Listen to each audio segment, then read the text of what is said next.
Bueno, gracias Álvaro por la presentación, las palabras, y gracias a la Biau por pedirme pues, de presentar la obra como una más del panorama de las 30 obras seleccionadas como panorama, ¿no?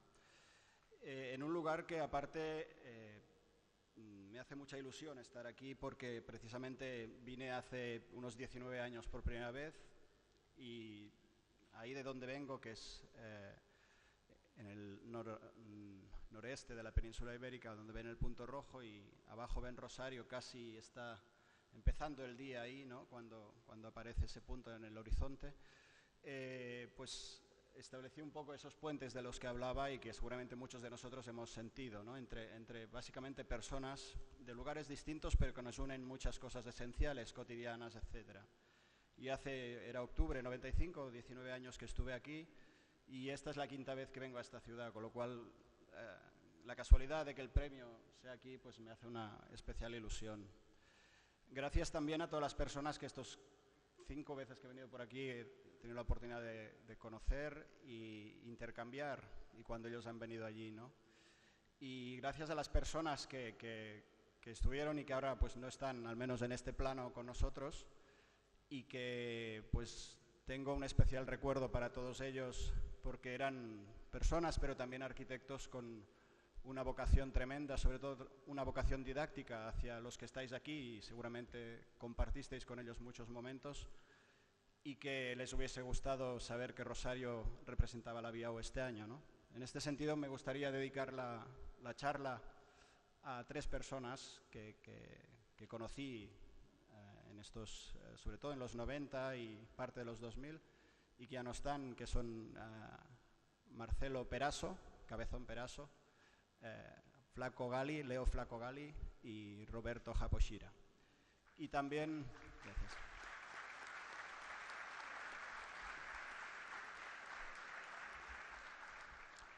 Y también, pues, el premio o la selección, dedicarla, pues, evidentemente a mi familia, a mi mujer Mónica, a Duna y a Paul, mis hijos, pero también a 2 personas que en su momento, cuando vine aquí la primera vez, pues me trataron como a un hijo, que son precisamente Japo Shira, Roberto, que no está, pero sí su mujer, María Elena, que está aquí y ha venido hoy. Gracias por estar y dedico el premio. Gracias. Bueno. Vamos a empezar, pues, nuevas geografías locales, materia creo que habéis puesto, ¿no? Entonces simplemente voy a intentar ilustrarlo con la obra seleccionada y empezaré con este mapa donde el ciclo de los 4 elementos, esos puentes, el agua, sobre todo que ha hablado Álvaro, es esencial para que la vida ocurra en este lugar, en esta máquina prácticamente casi perfecta, ¿no? Pero también me gustaría poner este mapa o este plano a escala humana, pero a una escala de tiempo sobre todo, en la que nos damos cuenta que acabamos de llegar prácticamente, ¿no? Que esos 4 millones de años de los primeros homínidos respecto a los 4.500 millones no es nada, que estamos con estabilidad climática solo desde hace 9.000 años, que los primeros absolutos mediatizados solo hacen 3.000, 2.000, y que los primeros combustibles fósiles solo hace 250 millones de años, ¿no? Si hacemos un espejo en el tiempo, en esa evolución hacia el futuro, probablemente nos demos cuenta de una posible cambio o involución, desaparición de la especie humana a una posible transhumana, ¿no? De esto a lo mejor después cuando hablemos sale, pero que creo que es el gran debate que habrá en este siglo, el que, al menos yo es lo que creo que es fundamental que nos mantengamos fieles a nuestras raíces biológicas. El lugar dentro de ese plano, esa dimensión más global, es en el Mediterráneo, en el noreste de la península. Veis ahí la ciudad de Barcelona, y Seró es un pueblito que está detrás de la cordillera prelitoral, son 1.200 metros, en el llano de Lérida, y es lo que provoca precisamente esa pared en el llano, que el llano está a unos 200 metros, esa pared de unos 1.000 metros, provoca un cambio de clima del Mediterráneo al continental, importante cuando tienes que intervenir en un lugar que no es tan propio como el habitual, como es más en la costa o en el Mediterráneo. Momentos de mucha intensidad de frío y humedad en invierno, momentos de mucho calor en verano, extremo en los dos casos, diferente del clima mediterráneo atemperado. Nos acercamos y vemos que el Prepirineo se acerca al pueblo y que precisamente toda la trama agrícola de secano se encuentra en esa condición de límite una vez más con el Prepirineo. Y vemos cómo el hombre tiene que gestionar ese espacio antropizado que son los campos, con pequeños montes que se van encontrando y genera esa adaptación al terreno en curva, con pequeñas rampas y taludes, ¿no? Que son estos, que si bajamos ya encontramos que el límite entre el bosque y el espacio agrícola del trigo y de la cebada. Un lugar apasionante que conocí en profundidad a partir del año 2007 hasta el 2013, que duró todo el proceso de este proyecto y obra, y que ha sido una sorpresa saber que al lado de a 100, 150 kilómetros de tu casa había esta maravilla. Yo he tenido la oportunidad de vivirlo en los 4 tiempos del año y es un lugar increíble por su austeridad y sobre todo por su honradez, cuando las personas que hacen esas primeras actuaciones las hacen por necesidad. El espacio agrícola no quiere mostrarse, no quiere ser, sino que simplemente hace lo necesario con lo que tiene, trabaja y cumple sus funciones. Ahí vemos unas naves de animales, de cerdos al fondo, un pequeño pajar de hormigón prefabricado y el cementerio a la entrada del pueblo. Pero también ese pueblo que originó hasta el 19 fue un pueblo construido en piedra, en el 20 tiene esa necesidad de extenderse en el territorio y aparecen esas manchas naranjas, que es toda la infraestructura agrícola, con las naves de grano y de los silos de grano y las naves de la industria del cerdo, que es uno de los principales exportadores en Europa, Lérida. Arquitecturas como esta, muy honradas, con plantas en abanico, con zócalos de hormigón que privan de la capilaridad del terreno, con una coherencia aplastante. Un pueblo en el que, con el paso del tiempo, entendido todo él como un patrimonio de actuación humana, se superpone la piedra con la arcilla, pero también con las construcciones industriales, también con los primeros agricultores que quieren, ya con una mentalidad más urbana, mostrarse y mostrar su riqueza y empiezan a revestir ese material originario. Bueno, todo eso convive en ese lugar. Unas imágenes tomadas en 2007 cuando llegué al lado de la iglesia, imágenes puramente intuitivas, como esa alfombra de ese excedente que tenían de arcilla. Imágenes que en su momento casi analógicamente nos hablan en otros planos, pero de una manera muy parecida. La combinación desde el material más básico, que es la piedra, con la arcilla. Hoy he puesto esto, hablabais de materia, decíais, también en geografías locales. La combinación de esos detalles constructivos espontáneos en los que pues, hacen cosas como estas, sin prejuicios formales. Las granjas de cerdo en construcción, con su ritmo, su coherencia estructural, la dinámica constructiva de lo que tienen, la arcilla, el mortero, el hierro, lo van combinando. Y el lugar, un lugar que al final decidimos trabajar ahí en la entrada del pueblo. El encargo, de alguna manera, en el año 2007 era muy difícil. Era la primera vez que me encontraba en que no había programa, no había lugar. Me sentía casi más que como arquitecto, como un director de cine, en el cual le dicen que han encontrado unas piedras a 1500 metros del pueblo, en un antiguo camino de transhumancia, donde 5000 años antes el hombre ya pasaba y ahora tenían que construir la canalización de agua para todos esos campos agrícolas. En ese momento me dicen, hay estas piedras que tienen unos grabados muy importantes y no me dicen nada más. Dicen, hay que encontrar un lugar, hay que pensar un programa para transmitir, espacio transmisor de estos dibujos y la historia de estos 5000 años de las piedras a la sociedad de aquí, y tiene que ser en este pueblo, en este término municipal. Por lo tanto, era como, te dicen, hay estas piedras, es stones en inglés, y casi como un director cine tiene de primer nombre Sharon, ¿no? Pues con Sharon Stone tienes que hacer una película, pero nada más. O sea, no te dicen ni el argumento, ni si es de acción, qué presupuesto tienes, ni en qué lugar tienes que rodar. Con lo cual era muy complejo tanta dispersión. Por suerte el proceso duró muchos años y pudimos ir cocinando casi un plato de cocción lenta, y yo creo que le ha ido bien al proyecto.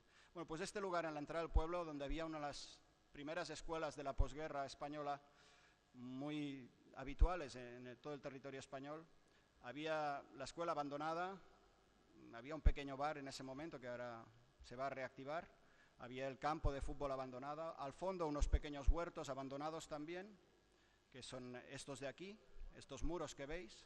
Al fondo veis un almez, un árbol que estaba ahí al lado del huerto, que había salido espontáneamente. Y arriba a la derecha veis esa casita blanca que hay, la plaza de la báscula, la plaza principal del pueblo donde se hace el pesado de los animales, ¿no? De los cerdos en este caso, con los camiones. Desde ese plano de esa plaza a los huertos que están un nivel por debajo, un piso, fue el lugar que coincidía en la calificación urbanística como equipamiento. Arriba veis el punto del lugar del descubrimiento, a la izquierda dentro del pueblo la entrada donde estaba ese lugar. Y empezamos a pensar por ahí, ¿no? Ahí que se encontró en ese lugar. Veis al fondo como dos grandes estelas plantadas en el territorio hace unos 4.800, 5.000 años, que simbolizaban algo para la cultura de ese tiempo. Esas estelas estaban grabadas con importantes dibujos hechos piedra con piedra, no habíamos llegado aún a la edad de hierro. Y una segunda cultura, cientos de años después, las desacraliza, las rompe, les reduce su peso y su dimensión para poder trasladarlas unos metros más abajo, como veis, y cambiarles su función a partir de los fragmentos que quedan de ellas, y construir un dolmen funerario, una tumba para una persona con sus animales de compañía o bicábridos y sus objetos, su ajuar, sus objetos personales. Y eso es lo que se queda ahí, en ese segundo lugar, con un segundo programa, con un segundo emplazamiento. 4.800 años después, estas losas decoradas por la primera cultura son encontradas por un elemento que es como un apéndice de esa especie que evolucionó, que es la humana, que era una retroexcavadora, que estaba haciendo ese brazo, estaba construyendo una canalización de agua. Y 3 metros más abajo, debajo de todos los sedimentos de 4.000, 5.000 años, encuentra esto. Las rompe otra vez, sin querer las vuelve a desacralizar, les cambia la forma y lo transforma en un yacimiento arqueológico. Tercer emplazamiento, tercer programa. Unos meses están ahí, toman sus medidas, los datos para dibujarlas, etc. Descubren evidentemente los dibujos, que es lo que tiene importancia. ¿No? Dólmenes hay mucho en ese territorio, pero con unos dibujos así es como un paradigma dentro de los paralelos que hay en Europa. Los miden, los registran y arriba ven que los colocan en unos pallets y los trasladan a un cuarto emplazamiento con una cuarta función, que es un almacén agrícola en la función de almacén, ¿no? Y quedan almacenadas ahí desde la primavera del 2007 hasta noviembre del 2012. Nosotros las conocemos ahí, esas piedras. Entro y veo esto, como esos regalos envueltos debajo de unas telas que las están protegiendo de las palomas que se cuelan en el almacén, etc. Descubrimos y me muestran ese patrimonio que se tiene que mostrar en algún lugar de ese pueblo, que entiendo también como patrimonio. A partir de ahí, este elemento intentamos situarlo en el tiempo y en la historia de la humanidad a lo largo de esos 5.000 años, y nos hacemos otra escala.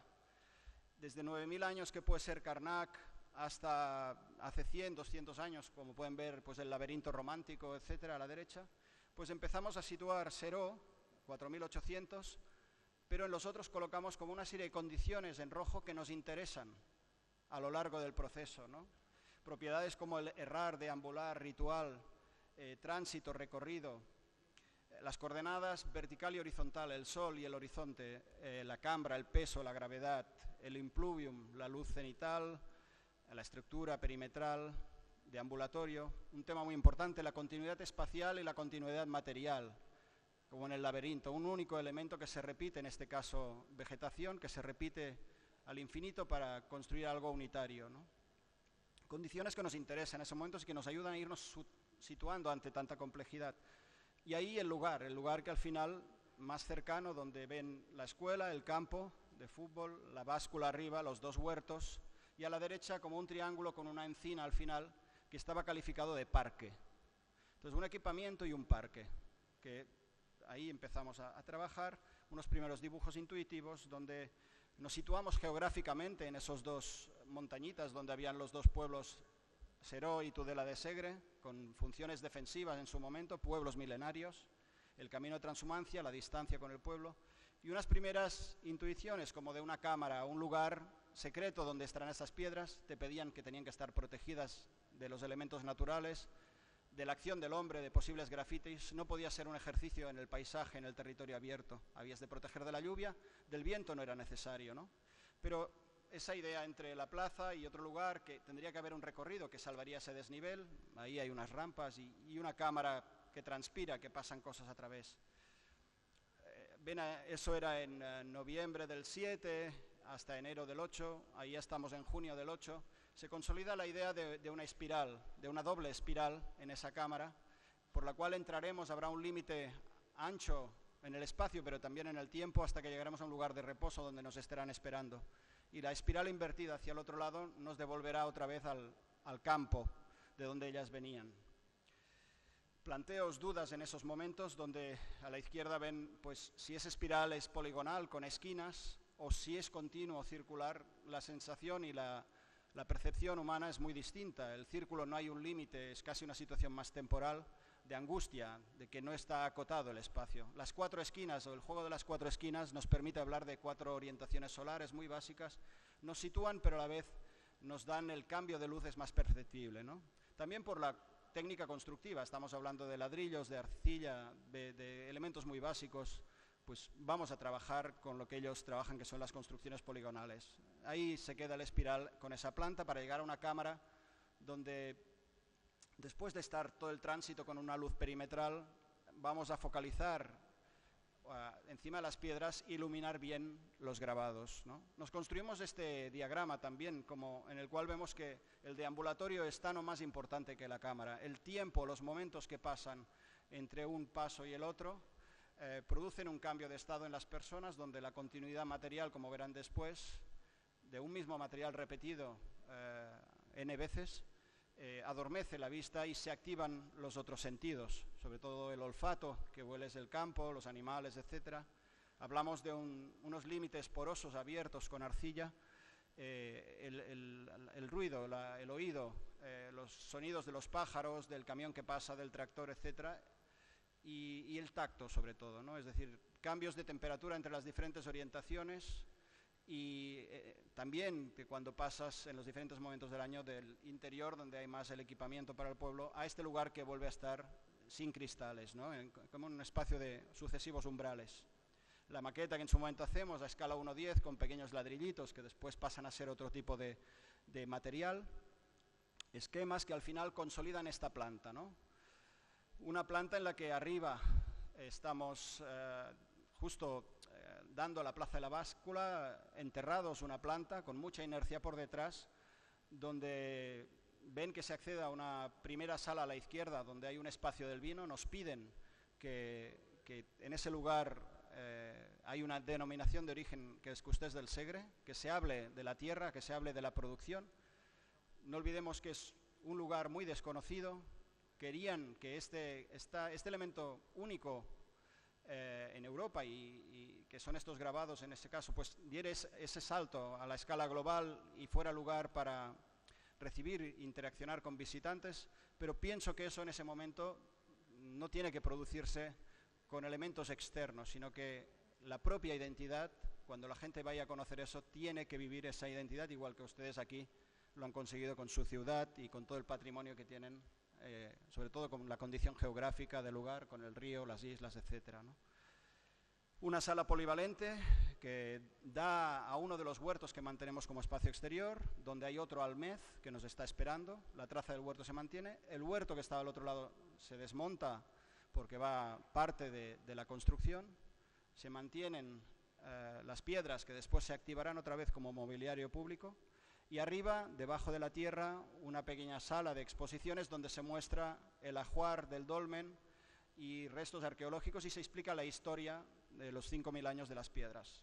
Al final entramos en un siguiente espacio donde volvemos al exterior, está como esta especie de intestino que nos lleva a ver el elemento central o el por qué se hizo todo esto, que son esas piedras, ¿no? En ese doble espiral invertido. Arriba todo eso se transforma en un espacio público, en un elemento que transita entre la Plaza de la Báscula y lo que eran antes los huertos. Y esa transición también se trata como espacio público del pueblo, en un lugar que antes pues, no existía y que se quiere fomentar como lugar de encuentro. No tienen, en ese momento esas personas no tienen ni un casino, ni un bar, ni un lugar donde encontrarse. Se van a Artesa de Segre, que es el municipio de los cuales son una pedanía, ¿no? Es una ciudad en que los niños incluso los van a buscar en autocar y los llevan a la escuela Artesa. Artesa es un municipio que tiene 20 municipios agregados, 22 creo, pedanías, ¿no? Y este es uno de ellos.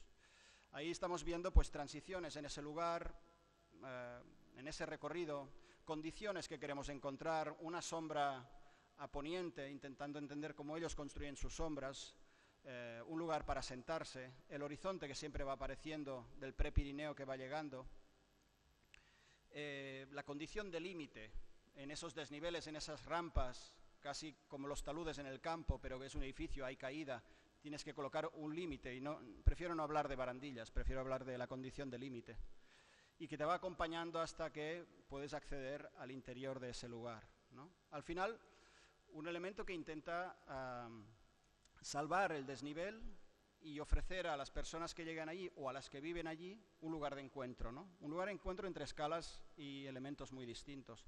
Y el parque que nos pedían, al final no proponemos ni pavimentos de goma ni columpios para los niños, sino le proponemos al alcalde que el agricultor de al lado entre con el trigo y lo siembre y invada el edificio, ¿no?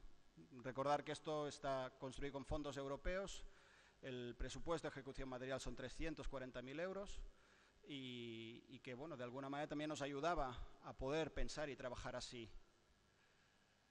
La planta, cómo queda al final configurado ese lugar y los diferentes materiales que sin querer se irán encontrando a lo largo de un proceso. Una dirección de obra muy activa en la que también los cambios que se producen en esa intensidad fueron importantes. Y de alguna manera años después esa transición, ¿no? Esa transición que se produce entre espacios, entre tiempos, entre materias, como un lugar público más que descubres, entras en su interior y pasas a otra condición espacial y temporal, ¿no? Y esa sección longitudinal que la vamos cortando y vemos cómo va cambiando el edificio, ¿no? Como desde la propia cámara en relación al espacio exterior, a una rampa que pasa a ser un almacén, a otra rampa que debajo es el espacio polivalente, o a la sala de exposiciones que enlaza ya con la conexión directa donde estarán las piedras. La idea también de transpirar en la cámara transversalmente y el aire que pasa, que aclimata, que ventila, etc. O las transversales, donde vemos la condición de la inercia térmica cuando el edificio queda semienterrado, previo o posterior a que esa cámara es exenta a los 4 lados en relación a la granja de al lado y esas sucesivas capas de cebolla, que es ese cerramiento cerámico, permite a una escala determinada aclimatar el lugar en los diferentes momentos del año en un clima, repito, muy extremo en invierno y verano y muy duro. El paso con el huerto y el entorno y la inercia térmica, por arriba, por atrás y por debajo. Y al final ven como el lugar donde acumulamos los pellets, construimos una caldera de biomasa, la chimenea arriba, y aprovechamos el lugar por donde se lanzan los pellets para hacer una gran jardinera. Y aquí, pues, construir algo, pues, como muy concreto, como tantas cosas en este proyecto, y empiezo por este pequeño detalle, ¿no? Para después volver a la escala de todo el proyecto.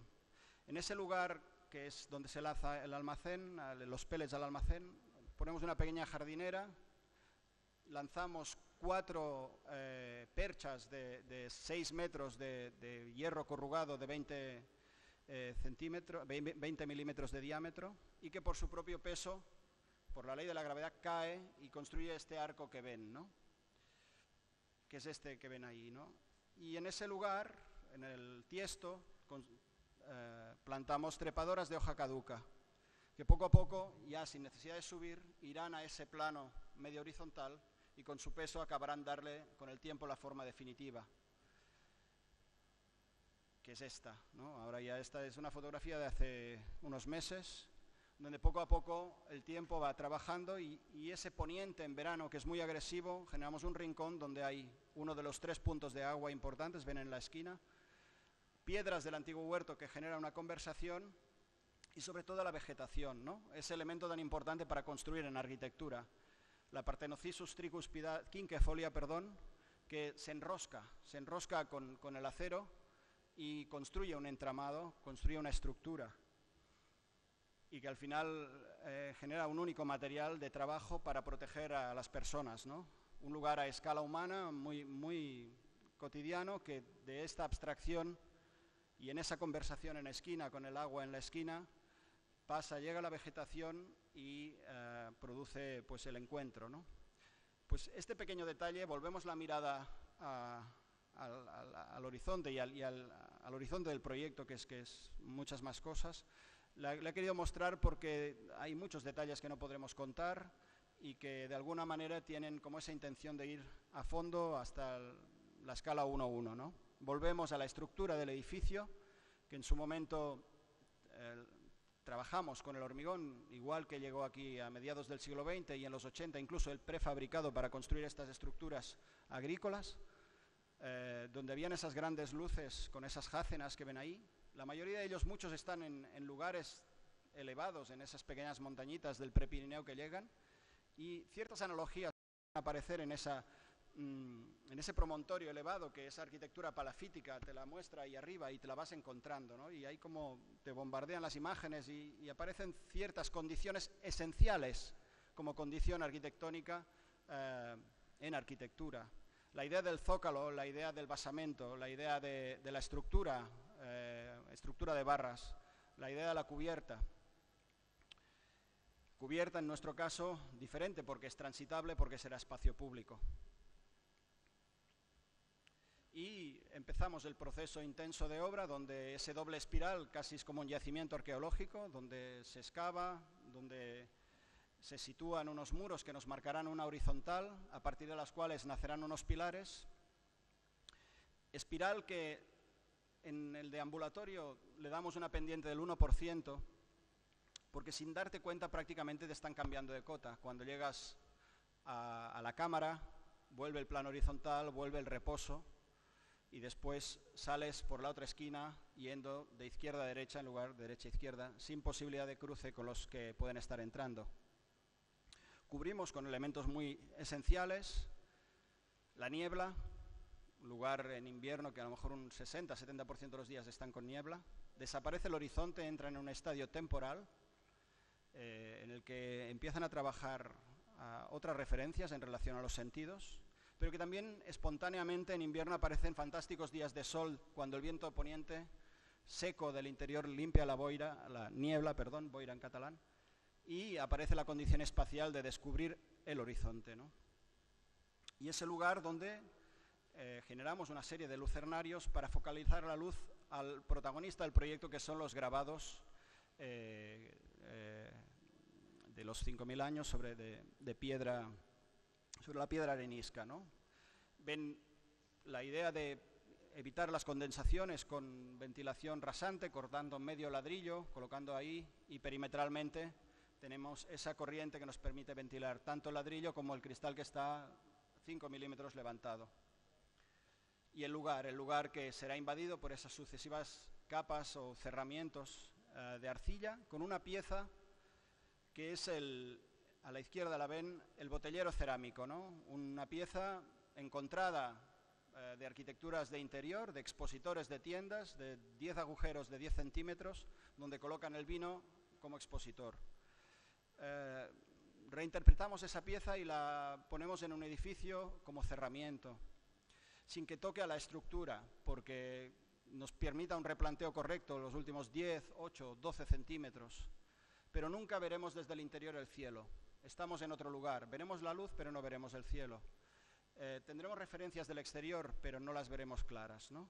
y vamos bajando en pendiente hasta llegar a la cámara.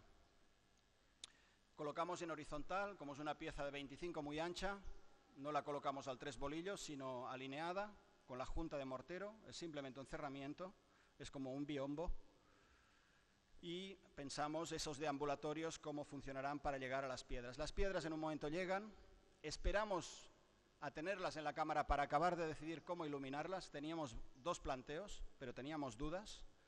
Y cuando llegan en octubre del 12 al interior, las situamos y pensamos si realmente la luz tiene que acercarse al dibujo o mantener el espacio virgen, ¿no? Pero realmente esa idea de intentar entrar otro objeto para canalizar la luz daba un cierto respeto, pero descubrimos que la luz se dispersa cuando hay que al final mostrar esos grabados como si fuera un museo, ¿no? Es el elemento principal. Y decidimos bajar ese lucernario que ya tiene 1 metro, 1,10 m arriba, como una mesa que te apoyas, y la pieza grande la ves desde afuera. El canto del forjado con toda la capa de cubierta flotante, ajardinada con grava, que son en total unos 45 centímetros entre forjado y ajardinada, más el metro, más al final situamos unas piezas metálicas que bajan hasta 2,50 y que pintamos en blanco por el interior para conseguir más intensidad, más luxes, para dar mejor calidad en la lectura de ese elemento tan táctil, ¿no? Que son esos dibujos fantásticos hechos con piedra. Pero esa misma pieza, en otro lugar, en el espacio del vino, la reciclamos también, la colocamos en vertical, pero ya es un edificio que tiene que funcionar cerrado en invierno y tiene que tratar con el clima. Y en lo que son las fachadas trabajamos las botellas del propio vino de la comarca, pero vacías de vino, como elemento de cerramiento. Hacemos pruebas con los diferentes tipos de botella que hay, evidentemente nos quedamos con la transparente, y entre el vidrio y la cerámica colocamos el tubo de espuma de colocar las instalaciones que protege, se adapta perfecto a los 10 centímetros y es el intermediario entre, como ven en la foto a la derecha, entre la cerámica y el vidrio. Pero también ese elemento de 15 centímetros de entre los 25 de espesor, el foam, esa espuma, adapta la botella, y lo que hacemos, si ven esas 2 manchitas rojas que hay, es una silicona granate que la fijamos por atrás. 5 centímetros de la fachada exterior, porque de esta manera cada agujero la cerámica hace de brise-soleil, de parasol, a la radiación solar directa, y evitamos el efecto invernadero. Eso repetido 1800 veces, que son las botellas que hay. La luz entra al interior y sale por donde sale el vino, pero ven que hay un tapón dibujado. Ese tapón solo trabaja en invierno, que es cuando necesitamos la cámara de aire. En verano lo quitamos. Pero dejamos unas cuantas con el tapón puesto, que son las que ven los puntitos negros. Ahí es donde está el cambio de estación. Arriba verano, abajo invierno. Y mantenemos algunas que las ven ahí con el tapón puesto. Eso nos indica las botellas que no tienen silicona al exterior y que son las ventanas, que podemos quitar y apoyar donde está el vino. De esta manera, con mucha inercia térmica, que es una de las condiciones, con esos agujeros que estrangulan el paso del aire y provocan el efecto Venturi, hacemos lo que ven en el diagrama de abajo en la planta, que generamos ventilaciones cruzadas con aire acelerado en un lugar donde el aire está preenfriado por la inercia térmica del terreno. Y es como se mantiene en verano en un lugar donde la gente del pueblo pues reciben a los visitantes, o incluso los días entre semana pueden utilizarlo como el bar del pueblo. Hay una neverita, unos vinos, unos quesos, o agua para limpiar, bocadillos, etcétera, ¿no? Y ahí colocamos la pieza en vertical, le cambiamos la escala, a diferencia en la sala de las estelas, rejuntamos los agujeros que quedan con el mortero y trabajamos el agujero como han visto, con la botella y la espuma, etcétera. El resto del edificio se trabaja básicamente con el jero, con el ladrillo estructural. Trabajamos mixto paredes de carga y en algún momento, pues como han visto, los pilares de hormigón, pero también les decimos a los constructores locales, que son gente de allí, que vayan con mucho cuidado al colocar, que limpien bien las juntas, incluso con esta pieza que en catalán se llama el sabaté, rejuntamos 5 milímetros adentro, lleva más trabajo, pero les decimos que solo lo harán una vez. Ahí, igual que todas las gentes del campo, no vamos a revestir, volver a vestir nada, sino se va a mostrar todo como está. El pavimento lo mismo, reciclamos bandejas de arriba del forjado y construimos un nuevo pavimento que ven ahí. Cubierta jardinada, plantamos, ponemos tierra vegetal y no plantamos nada, dejamos que el tiempo haga su trabajo y aparezcan especies espontáneas. Diferentes encuentros entre arcilla y tierra vegetal, arcilla y arcilla, arcilla y acero o arcilla sola. La obra desordenada, esos materiales se van encontrando, vemos ahí los andamios utilizados que después se transforman en una pequeña rampa en un lugar y se reciclan de la obra para transitar hasta la cubierta de las estelas. Una barandilla que en este caso es opaca para descubrir cuando llegas lo que hay al otro lado, que es el huerto, el balcón con el acero que pasa al otro lado y rigidiza el cimbreo de esa barandilla. Un banco que fue abandonado cuando llegó un día, un banco de ciudad, y esa mujer pues lo abandonó porque le ofrecieron un respaldo, lo cogemos y lo enviamos a la entrada del equipamiento y le damos un respaldo.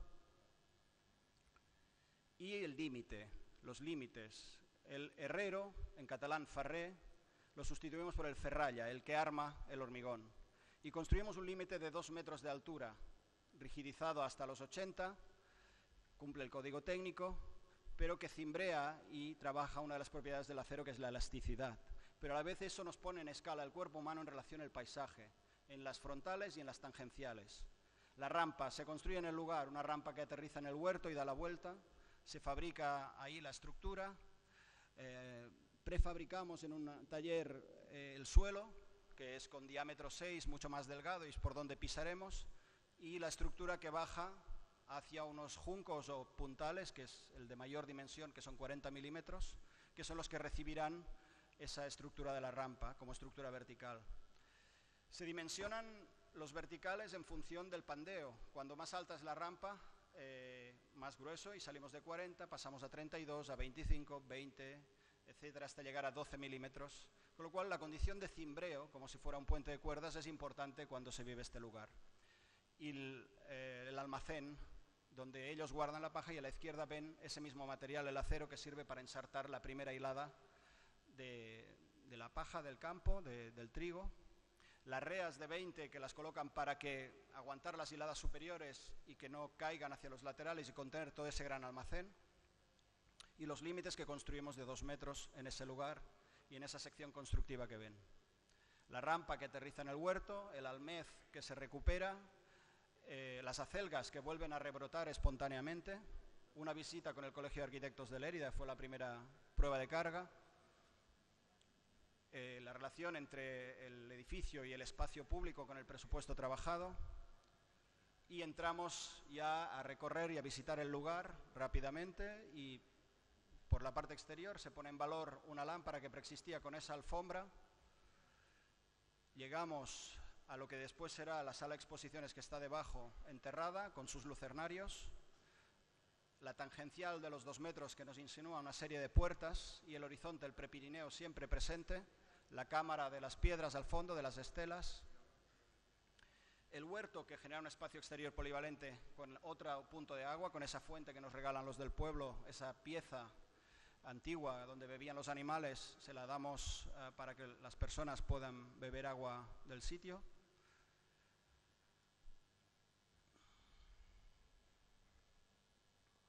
Volvemos hacia atrás y empezamos a bajar hasta la entrada del equipamiento, donde aparecía el otro almez, ahí lo ven. La sala polivalente desde el interior con el huerto y el punto de agua, del cual cuando salimos podemos volver al exterior y relacionarlos, o abrigarnos al interior y tener una actividad más cotidiana y polivalente, sobre todo por los diferentes usos que ellos hacen. Y llegamos ya a la entrada del equipamiento, donde nos espera otro punto de agua y el banco. Las acelgas que vuelven a rebrotar, el almez, los 2 almeces, perdón, en verano y en invierno. Las piedras de los antiguos huertos, que son mobiliario del espacio público, y las situamos para sentarse, lugares para sentarse. Entramos en el espacio del vino. la ventilación cruzada por efecto Venturi. A la izquierda están los vinos, que es la sala de catas, ahí aún no están colocados, pero actualmente es donde se prueba el vino, que la gente que visita. La sala polivalente, un espacio festivo como las luces de las fiestas en los pueblos por la noche, donde ellos celebran sus cenas habituales. Son 200 habitantes en todo el pueblo, cenas de 70, 80 personas, pero también esa condición de esa carpa que generan las luces, de salir durante el día al exterior o hacer otro tipo de actividades. Y la sala exposiciones, donde hay la luz cenital perimetral, donde van los paneles que mostrarán la historia de las piedras y su relación con el contexto global como dibujos, en el cual vemos que de la época a la izquierda abajo, 7 metros una y 3,5 la otra, están todas escalas, son las más altas de las encontradas hasta el momento en Europa. Y entramos finalmente ya en la Cámara de las Piedras, salimos al exterior otra vez y empecemos a transitar hacia ese lugar de continuidad material, donde se activan sobre todo los otros sentidos. Pisamos la arcilla gruesa, arcilla más blanda, y al final entramos en la cámara donde leemos las piedras. Estamos en un lugar de reposo, cada uno tiene ahí su experiencia, tranquilidad, horizontal, silencio. Ahí pisamos y ya no oímos nuestros propios pasos, miramos hacia el interior y por la esquina opuesta salimos girando a la izquierda y volvemos al exterior, de donde han venido esas piedras y donde el paso del tiempo vuelve a trabajar.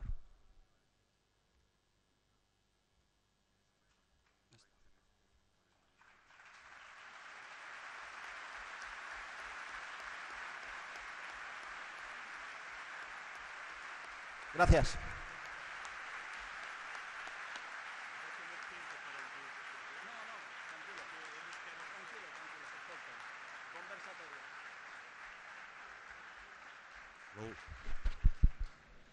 Rinês, coordenação, Ed. Bem, creio, a ideia era apresentarmos um vídeo desta obra, pero podemos hacerlo depois ou deixar a direção em internet para vosotros. Queria agradecer a aula de Gironés. Dizer que para nós, para um brasileiro, Tony, é incrível, e para nós de Latinoamérica é incrível uma obra assim, porque claramente se revela a austeridade que creio que é necessária por vezes em la arquitetura. Nós que tendremos que realizar as coisas dentro dos limites de lo possível. Me parece muito interessante isto. Para nós de Brasil, a ideia de uma arquitetura que el dentro e el fuera são a mesma coisa, e que para uno que vive acá, na parte de baixo do Equador, sempre quando miramos para mais allá, imaginamos que seja muito difícil imaginar isto, porque tu tienes que controlar as condições de clima e tempo, e me gusta imaginar as coisas que já hicimos em Brasil, as condições climáticas que temos. É possível imaginar uma arquitetura muito mais aberta e vemos, por exemplo, nesta parte, no recorrido incrível para as pedras, que é um espaço aberto, pero cerrado, e dentro, fora. Isso me parece muito interessante.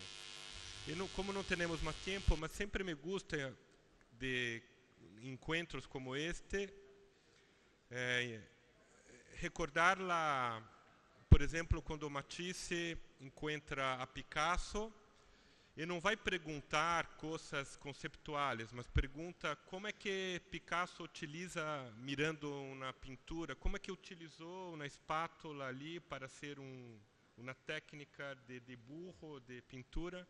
E para mim, na obra de Tony, é incrível a utilização de hierro, como utilizas este recurso de manejar os materiais de construção e transformá-los em os materiais que sempre estão olvidados ou por baixo das coisas, como se quedam como coadjuvantes E isto seria muito interessante que tu hablasse sobre isso, mas creio que não teremos tempo.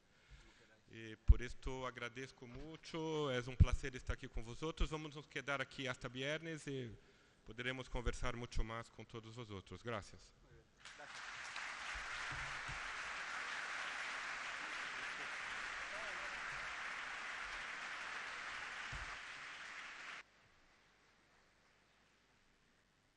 Y vamos a continuar con las actividades.